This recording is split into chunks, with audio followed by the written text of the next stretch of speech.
quero hoje já começar aqui a nossa noite com um editorial do Moisés Mendes, do blog do Moisés Mendes, que é um grande jornalista, um dos nossos maiores do Brasil, jornalista gaúcho, do Zero Hora, escreve para o DCM, para o Brasil 247, para o jornal Extra Classe.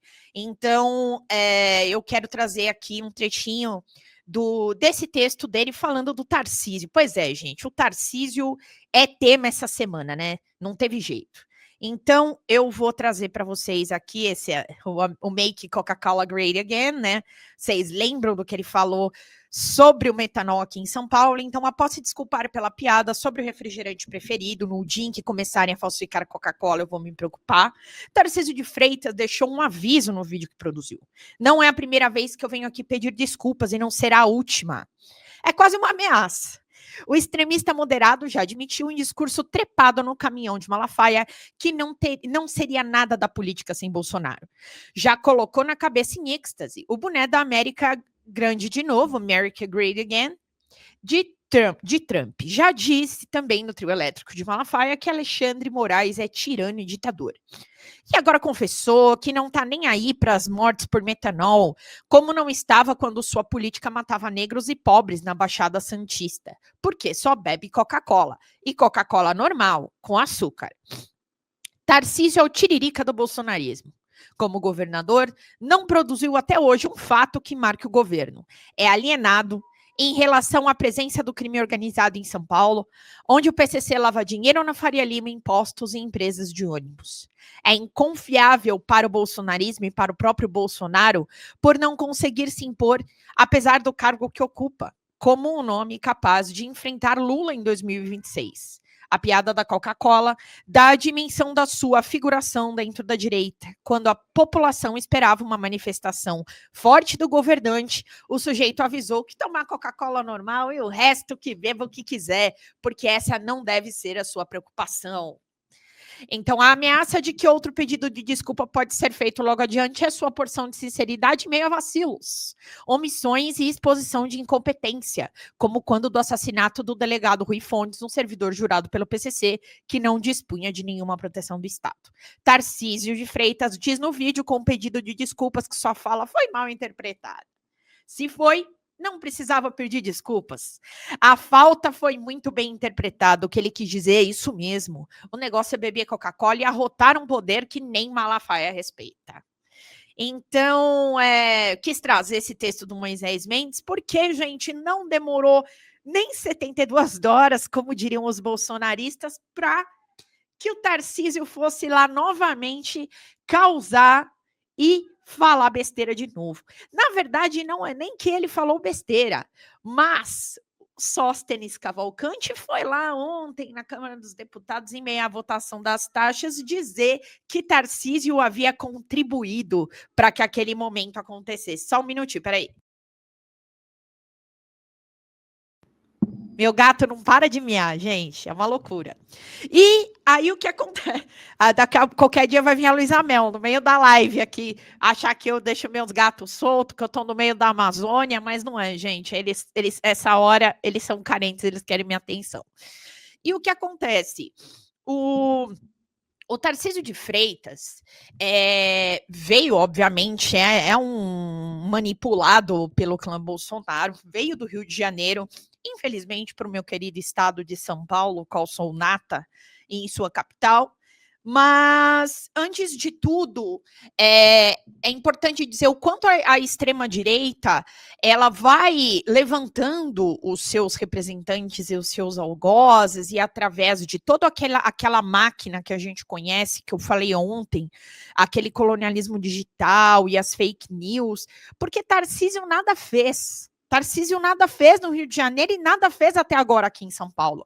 Aliás, o que fez foi diversas gafes e diversas privatizações que não estão funcionando, como nós já viemos falando todo durante essa semana e durante tantas lives, as privatizações e os sucateamentos e as chacinas na Baixada Santista e tudo aquilo que quem acompanha os noticiários aqui do governo do estado de São Paulo sabe que realmente acontece.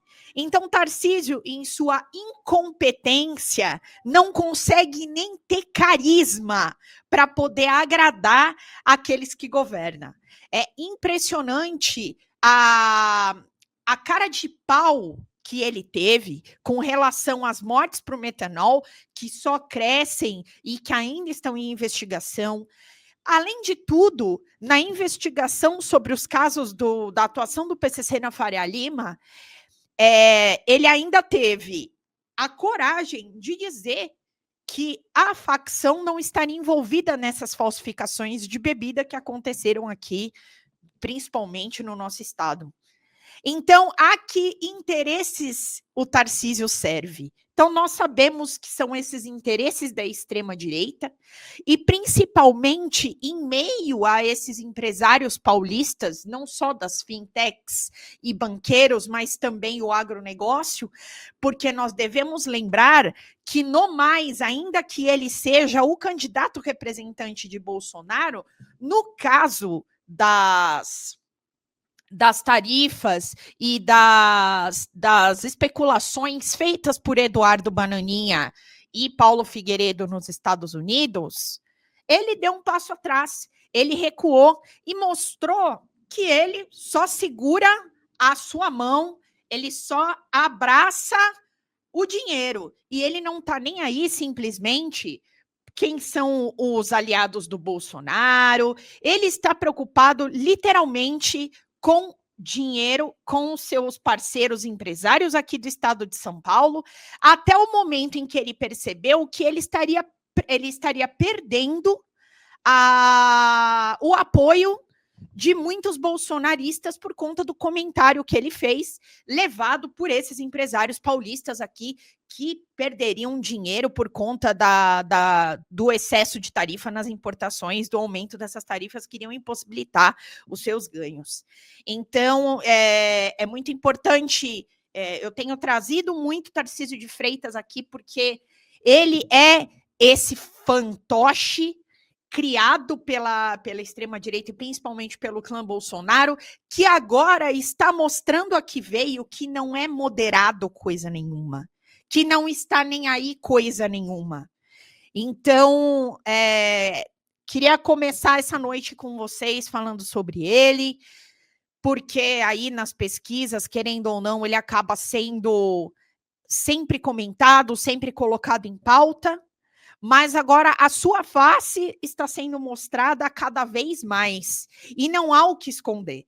Então, eu quero trazer um vídeo dele, inclusive, falando sobre o comentário que o Sóstenes fez. Então, ele comentou aqui que ele iria errar outras vezes, né? Que ele iria pedir desculpas e iria errar novamente.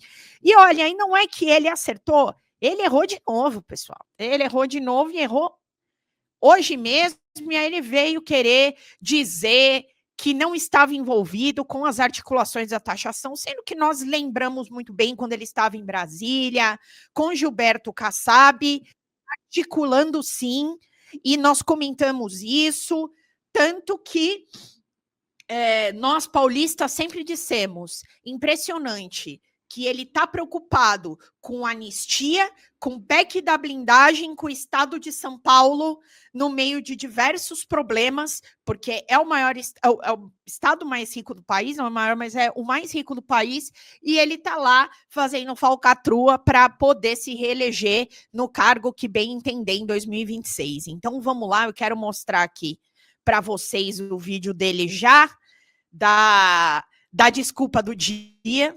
Então, vamos lá. Trabalhando firme aqui em prol do estado de São Paulo, mas deixa eu interromper vocês um minuto, porque paciência tem limite. Há meses, a gente vem sendo alvo de uma ampla campanha de desconstrução de imagem, reputação por parte do PT. Ofensas, mentiras nas redes sociais, ataques de perfis fake, ataques de robôs, tudo certo, nada diferente do que a gente sempre viu no PT. A estratégia do PT sempre foi essa: vender um mundo perfeito na publicidade, gastando o seu dinheiro para isso, para espalhar também medo, o ódio em cima de quem pensa diferente deles.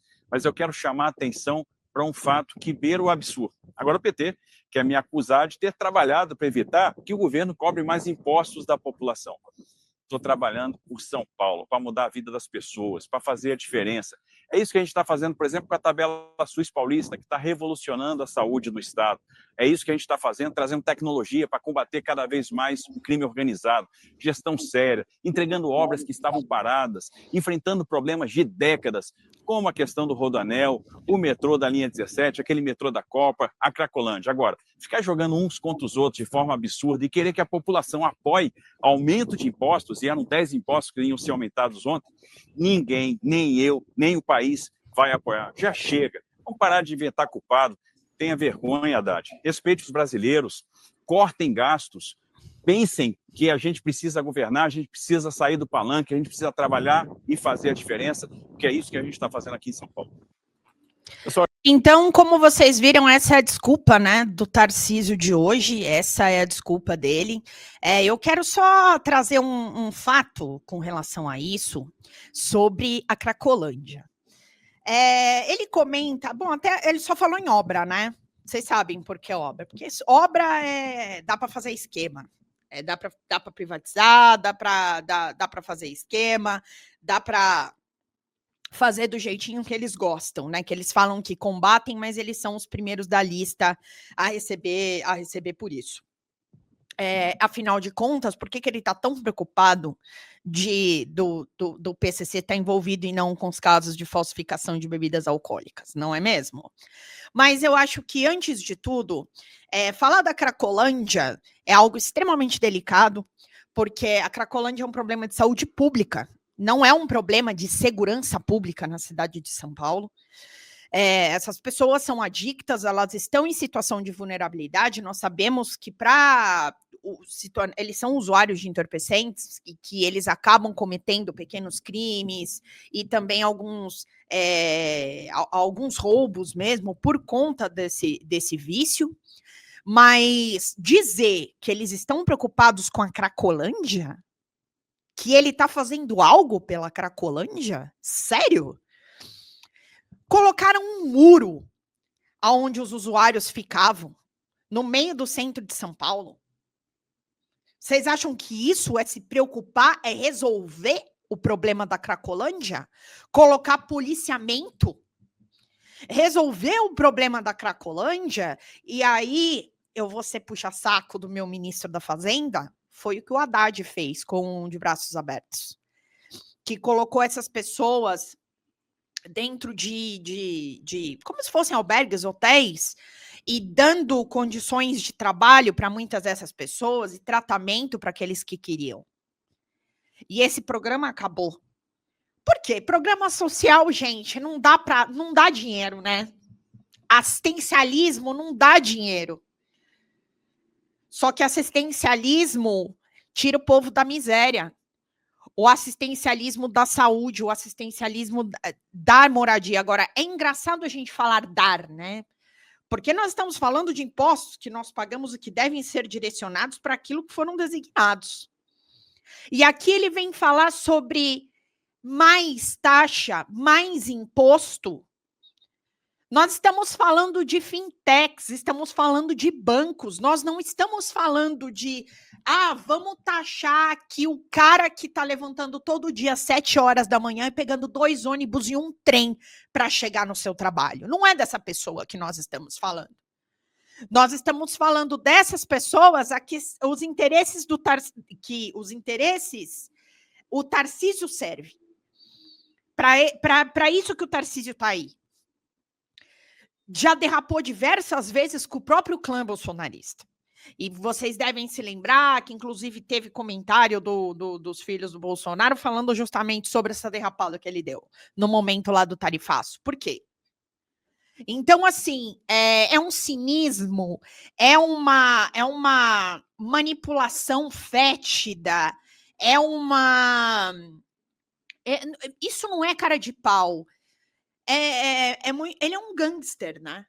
Ele é o verdadeiro exemplo de um gangster, porque literalmente ele não está preocupado com o seu povo e está onde está a serviço daqueles que lhe dão dinheiro, a serviço daqueles que são seus parceiros econômicos, aqueles que irão fazer de tudo para apoiar sua campanha e fortalecer através de doações e tudo mais, para que ele volte a ser eleito aqui no estado de São Paulo, ou quiçá venha disputar uma presidência.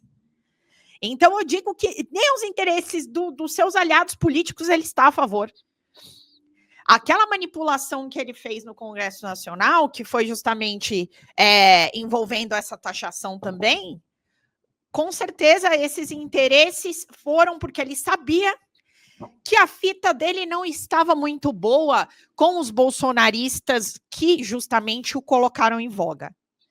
Então é muito importante a gente desmascarar, né, nessa véspera das eleições de 2016, que eu já considero véspera, porque um ano não é nada, gente. E é por isso que eu trago a vocês para essa reflexão do Tarcísio no dia de hoje. Fala pessoal da Folha Democrata, aqui é Pedro Zambarda, editor do canal, falar um pouquinho a respeito da necessidade de vocês financiarem a Folha Democrata. Gente, a Folha Democrata é financiada através de um Pix chamado Folha Democrata, é o endereço do Pix, né? folhademocrata@gmail.com. Nós precisamos do nosso jornalismo financiado por vocês que são do nosso público, porque nós passamos vários perrengues aqui com o YouTube, vocês sabem muito bem. E mesmo assim, graças a essa comunidade muito unida, a gente conseguiu fazer lives históricas, acompanhar praticamente ao vivo a campanha do Guilherme Boulos, trazer informações exclusivas a respeito de Gustavo Gayer, de Olavo de Carvalho, de todos os bolsonaristas, combater as fake news e tudo o que a gente acompanha. Por R$80 no nosso Pix você ganha um curso de roteiro para série, o que é muito importante se você é artista, roteirista, se você lida com essas práticas da economia criativa. Outra forma de você colaborar também é se tornando membro aqui do nosso canal. Isso é muito importante para você fazer as suas atividades por aqui, porque você tem acesso a vídeos exclusivos e nós temos um curso de jornalismo básico para você poder acompanhar a partir de R$5, que é ministrado por mim. A gente tem aí quase uma dezena de aulas e muito conteúdo para você poder acompanhar. Meus caros, minhas caras, financiem o jornalismo independente, financiem o jornalismo que se posiciona à esquerda, financiem o jornalismo na internet, que traz informações confiáveis, checadas, que cruza informações e que trata você, que é o nosso público, de uma maneira muito séria. Vida longa e próspera, gente. Cuidem dos seus. Até mais. Tchau, tchau.